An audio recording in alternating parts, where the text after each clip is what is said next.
কেউ যদি আমাকে জিজ্ঞেস করে আমি বাংলাদেশের সবচেয়ে বেশি কি মিস করি, আমি একটা বলবো আমার বাবা মা, ফ্যামিলি, আর আরেকটা হচ্ছে বাংলাদেশের খাবার। যেমন সকালে ঘুম থেকে উঠেই পরোটার সাথে ডাল ভাজি, ভাজি, নিহারি, হালুয়া, দুপুরবেলা বিরিয়ানি বা রোস্ট, কোরমা, এসব। সন্ধ্যার দিকে ভাজা পোড়া খাবার, নাস্তা, পুরি, পেঁয়াজু, আলুর চপ, বেগুনি, সবকিছু। ইভেন কি আমরা তো আমাদের যে এলাকা পুরান ঢাকা, সেখানে আলুর দমও পাওয়া যায়। আর সন্ধ্যাবেলা বাগরখানি দিয়ে চা। এই সব কিছুর কথা এত বেশি মনে পড়ে, খাবারের সাথে তো আর কম্প্রোমাইজ করা যায় না। আর চাইলেও তো আমি এত টেস্টি টেস্টি খাবার একা একা রান্না করতে পারবো না, আমি এত কিছু রান্না করতে পারিও না, বাট চেষ্টা করি। তো যখন আমাকে কেউ কোথাও দাওয়াত দেয় বা আমি কোনো বাঙালি রেস্টুরেন্টে খেতে যাই, তখন মন মতো তৃপ্তি করে খাই। আর তৃপ্তি করে বাঙালি খাবার খাওয়ার মধ্যে যে কত একটা শান্তি, সেটা অন্য দেশের কোনো খাবারের মধ্যেই নেই। তাহলে চলেন আজকে ব্লগটা শুরু করছি। আজকে দেখাবো আমি কোন বাঙালি রেস্টুরেন্টে গিয়েছিলাম আর অনেক দিন পর কাদের বাসায় আমি দাওয়াত খেতে গিয়েছিলাম, তা সব নিয়ে। So don't skip this video and let's get into it. Hello lovely people, আমি স্নেহ টেলস থেকে Sneha, and I hope all of you are doing great. তো এই ভিডিওটা হচ্ছে অনেক দিন আগের, শনি রবিবার আপুদের বাসা যেহেতু গুনমাতে একটা রেস্টুরেন্ট আছে ইবাদা, যেখানে কিনা শনি রবিবার হয় একদম বিয়ে বাড়ির স্টাইলের বুফে। বিয়ে বাড়ির সব খাবার থেকে ধরে নাস্তার সব আইটেমস, ইভেন কি আপনারা স্ন্যাক্সও ওখানে পেয়ে যাবেন। তো সেখানে আমি, আমার ননাস, আমার হাজবেন্ড, আমার ননাসের হাজবেন্ড, বাবু, সবাই মিলে যাই সেদিন লাঞ্চ করতে।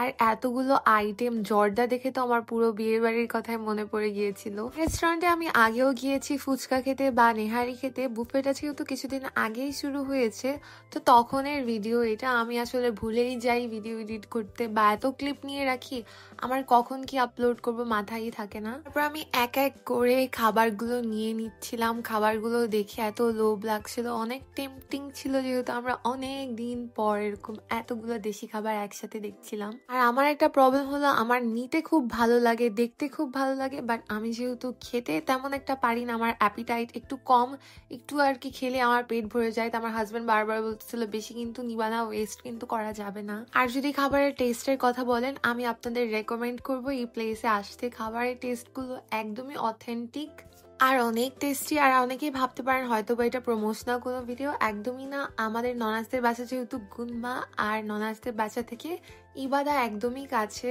তাই এখানে আমার রেগুলারলি যাওয়া পরে। আর খাবারগুলো খুব টেস্টি ছিল দেখে আপনাদের সাথে রেকমেন্ড করা। তো আমি প্লেট ভরে খাবার নিয়ে নিচ্ছিলাম, ভাবছিলাম যে কমপ্লিট করতে পারবো নাকি না, বাট না, আমি সবগুলোই খেতে পেরেছি যেহেতু অনেক টেস্টি ছিল।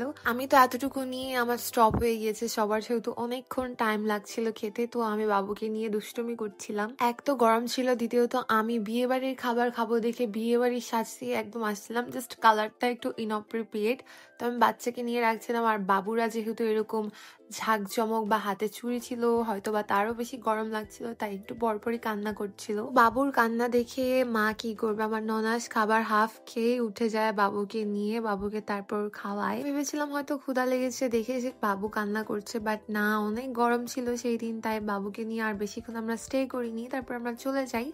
আর নেক্সট ডে আমরা যাই হচ্ছে একটা দাওয়াতে। এখন আমার ননাসদের বাসা যাওয়া বাদে আমার কোথাও যাওয়া পড়ে না। আপু অনেক করে বলছিল আমাদের বাসায় এসো তোমরা, তাই আমরা প্ল্যান করি যে আমরা কষ্ট হলেও যাবো। আমার শরীরটা কিন্তু সেদিন তেমন একটা ভালো ছিল না। এই বাসায় যেও এত এত খাবার আপুরা আয়োজন করেছে দেখে আমি অনেক খুশি হয়েছি। আমরা অনেক খেয়েছি, খাওয়া দাওয়া করে আমরা সবাই গল্প করতে থাকি অনেকক্ষণ। আর এই আপুটা হচ্ছে আয়েশা আপু। আপুটা অনেক ভালো, আপুটার সাথে এই প্রথমবার দেখা হয়েছে। আমরা একসাথে বসে বসে অনেক গল্প করি। ওই দিন তেমন কোনো ভিডিও বানানো হয়নি, অ্যাজ আমার শরীর ভালো ছিল না। সেকেন্ড আর কি, এনজয় করতে করতে ভিডিও করার যে একটা টাইম, সেটাই পাচ্ছিলাম না। আমরা হাসাহাসির মধ্যেই টাইমটা স্পেন্ড করে ফেলি। ভিডিওটা আপলোড করব, অনেক ফানি একটা ভিডিও বানিয়েছিলাম আমরা সেই দিন। আমি বুঝি না আমার হাজবেন্ডকে বাচ্চারা কেন এত পছন্দ করে। বাবু প্রথমে আমি অনেক ট্রাই করছিলাম যে ওকে নাওয়ার আমার কুলে, বাট কোনো মতোই বাবুটা আসছিল না। আর সবাই কিন্তু বাবুকে দেখে মাশাল্লাহ বলতে ভুলবেন না, মাশাল্লাহ অনেক কিউট। আর এত সুন্দর ভাবে ও ওর খালামণিকে আম্মু আম্মু বলে ডাকতেছিল। আর তারপর আমি অনেক কষ্টে ওকে কুলে নেই, তারপর বলছিলাম দেখো তো এখন তোমার কুলে যায় নাকি, পরে দেখে ও আর তার কুলে যায় না। আর আয়শা আপু আমাদের জন্য অনেক টেস্টি একটা ডেজার্ট বানিয়ে এনেছিল, তারপর আমি সেটা খাই। ডেজার্টটা দেখতে যেরকম অনেক কিউট ছিল, খেতে অনেক টেস্টি ছিল। আসলে কত ট্যালেন্টেড মানুষ। আমি এরকম ডেজার্ট কিছু বানাতে পারি না, যা পারি ওই ইউটিউব দেখে নর্মাল খাবার রান্না করি। আর আমার হাজবেন্ড কাউকে পেলে যে তার গল্প শুরু হয়, তার গল্পের কোনো শেষই হয় না। সে তো ভুলে গিয়েছিল যে আমি এক্সিস্টও করি। ভাইয়ার সাথে সে গল্প করতে করতে পুরোটা দিন পার করে ফেলে। তারপর আমাদের জন্য পেঁয়াজু ভেজে দেয় আসার সময়, তারপর আমরা একটু পেঁয়াজু খাই। সে আমাকে একটু খাইয়ে দিচ্ছিল, যেহেতু আমি হাতটা ধুয়ে এসেছিলাম। তারপর আমরা বাসায় চলে যাই। বাসায় এসে আমরা অনেকক্ষণ এনজয় করি, একসাথে ডান্স করি। আজকের পুরো ব্লগটা ছিল পুরো খাবার দাবারের উপর। আসলে খাবার জিনিসটা কিন্তু অনেক ইম্পর্টেন্ট। আমার হাজব্যান্ডকে হ্যাপি করার জন্য আমি যদি তার জন্য নর্মাল একটা খাবারও রান্না করি, সে কিন্তু অনেক হ্যাপি হয়ে যায়।